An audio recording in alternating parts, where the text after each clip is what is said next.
I have a life-changing or mind-blowing uh, podcast episode by Tim Ferriss with Chris Dixon from Andreessen Horowitz and Naval Ravikant from AngelList. They talk about crypto and Web 3.0, and it really got me into it. I mean, I actually started kind of like research more about this Bitcoin stuff probably late 2020. Um, I am late per se, but like this whole thing, the crypto and Web 3.0, to me, it seems like Tim actually put it the best way.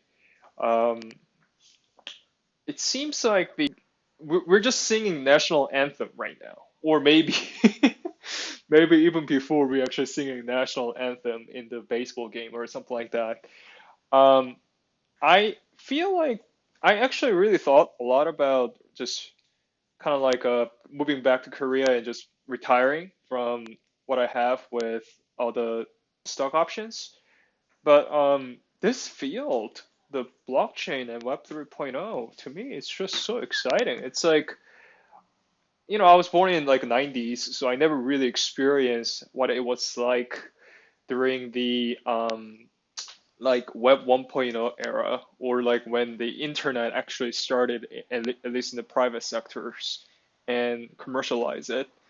I never really experienced that. And Web 3.0, even Web 2.0, I was too young. I was like, I was in like a elementary school or middle school around that time, so I never really experienced anything around like building this kind of like awesome stuff. I feel like I thought that my generation was kind of like left out because we didn't experience Web 1.0 and Web 2.0, but Web 3.0, it's kind of interesting that a lot of I think the most millennials right now is around 30s and in their 30s actually. So it's kind of like they have a disadvantage per se because they don't really have a lot of mobility to move up, and especially I mean, somebody who's in their 40s and 50s, they probably, I mean, most likely they have, parents to take care of and children to take care of and their spouse and stuff. So it's really hard to take risks. Whereas I guess my age group, like around like 1995, um, I feel like this is our stage to actually flourish. Like, I guess that's why I've been actually saving and investing quite a bit and building net worth, which is great. But I feel like this is time to actually swing at things, or at least like I figure out where to swing at. But I really appreciate, Chris's um, ideas around these local maximum ideas that actually I studied quite a bit in like a calculus 3 class, I think. Yeah, so they talk a lot about this local maximum problem and things like that. Actually, that really got me into programming and algorithm that I think Kevin Kelly also put it really well in terms of in a different way. He actually brings more of a biology idea of this idea called premature optimization. And one species, for example, they prematurely optimize for, let's say, like flying really high altitude or something like that, and then but there's like climate change or something happened in that ecosystem, then these species which that thrived actually will like demolished by this change. So Kelly actually really suggests that don't optimize for so much things. Just like just follow the natural curiosity. And I mean, it's like it's always easier said than done because we all have, especially like ambitious people, or like like especially like going to one of the top universities and stuff. We tend to actually kind of like overly competitive, and I think I come back to this guy Peter Thiel all the time, but he really um, narrows down this sort of idea called 0 to 1.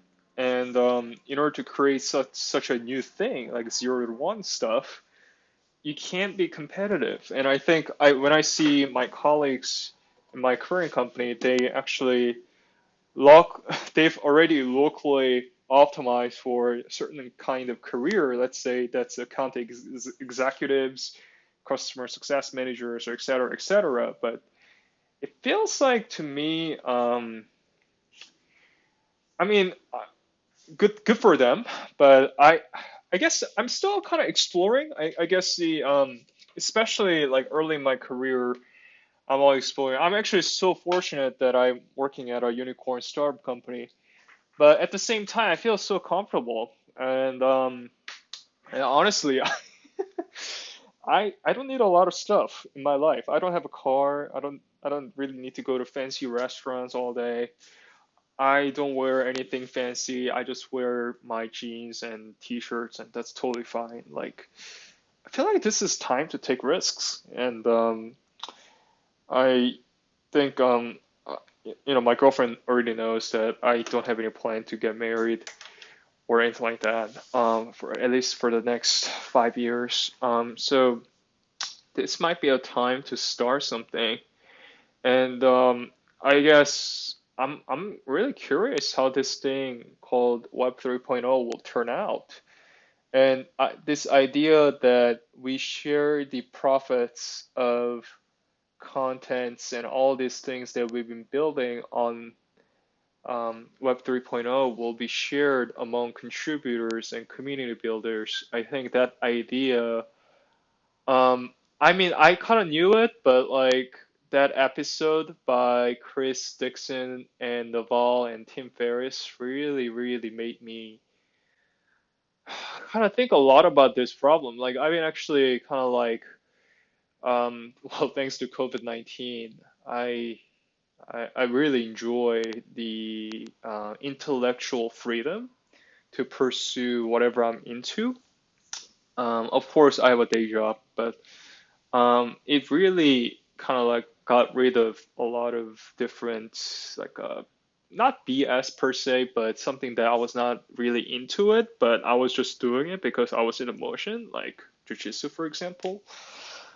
Um, and I learned the lesson that how to sustain my sanity, not insanity, sanity, and creative firepower. And that creative firepower is so important. Like, you just like you should not. I mean, everybody has it, but like at some point we lose it because of the all the decisions they would make. Like, when you think about all these things, like let's say the having. I mean, I don't think it's bad idea to have kids, but like, wouldn't it be better if you have a mission in your life and that mission really energizes you, uh, no matter what? And I think, of course, like I'm not suggesting. I think Elon Musk is a special case, but I really, really think that he's an exceptional human being. Maybe he's alien, actually. He's the alien of alien. Um, but he really makes me think big and not just like try to retire at age 35 or something like that. I mean, that's great, but like, I don't know. I feel like I have something to offer to this world, and I want to figure out what that is. And I think Naval as my guide really inspires me to think a lot about, um, I'm actually really thankful for Naval. And I never really appreciated somebody like this much, but I really appreciate Naval, and um, I'm just so grateful that I've been living in this era where I saw internet. Well, I was born and raised with internet, I would say, by Web 1.0 and Web 2.0. And because of Web 2.0, because of all these YouTube and all these things really made me self-educated person. not really relying on anybody, but like freely explore different fields without having any constraints really made me appreciate all this field. Um, I guess all these things like immigration and all that kind of stuff, it's like once I figure out what that is that I need to go up against, or like I feel like there's a good chance that I can do something in this field called blockchain and Web 3.0. I mean, I want to be the best in the world, but I don't want to say just pick up random stuff and try to become the number one in that field. But um, just naturally, just follow your curiosity. I think that just like pops up everywhere from Joni Bunko's Guide by Daniel Pink, Kevin Kelly, Naval, and a lot of teachers that have taught me, Tim Ferriss as well. Thanks to Tim. I really want to appear on Tim Ferriss' podcast and talk about all these life lessons that I've learned from him since I believe 2014 when I was Lance Corporal in the Republic Korea Marines. I learned so many lessons, and yeah, I think it's such a wonderful Friday actually. Yeah, I'm so thankful for team to actually organize this podcast, and it's kind of funny that I go back to this book called Zero to One every single day. It somehow really resonates with me. I think I also read this book around 2015 or 2016 or something like that when it first came out, because it's from Pierre Thiel. He never writes a book. So thank you for doing all this. All right, sounds good, and good luck, and stay strong. Thanks.